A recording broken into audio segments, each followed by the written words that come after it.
আজকে আমাদের ওয়েলফেয়ার আছে, ক্যান্টনমেন্টের ভিতরেই ওয়েলফেয়ার আছে, তো ওখানে যাব, তো তোমাদেরকেও শেয়ার করব কি হচ্ছে না হচ্ছে। চলো দেখো, রেডি হয়ে গেছি, এই যে এবার সিঁড়ি থেকে নামছি, এই যে আমার বাবা যাচ্ছে, চলো। এই দেখো আমাদের ট্রাক ওখানে দাঁড়িয়ে আছে, ফ্যামিলিরা সবাই মিলে যাব একসাথে। এখন একটুখানি মিটিং হওয়ার পর খাওয়া দাওয়া হচ্ছে। চাউমিন করেছিল আর পিৎজা করেছিল, তারপরে চপ ছিল। আমি ব্যাস এইটুকুই নিয়েছিলাম, আর ফুচকা ছিল, ব্যাস। আমার বাবারও খাচ্ছে, দেখো গোটায় চড়াচ্ছে, খাচ্ছে, ওই করছে। এখানে সবাই অনেকজন মিলে গিয়েছিলাম, ফ্যামিলি মিলে, সবাইকার ফ্যামিলি মোটামুটি গিয়েছিল।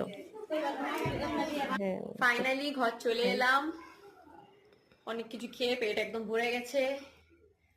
তো চলো, কেমন লাগলো বলবে।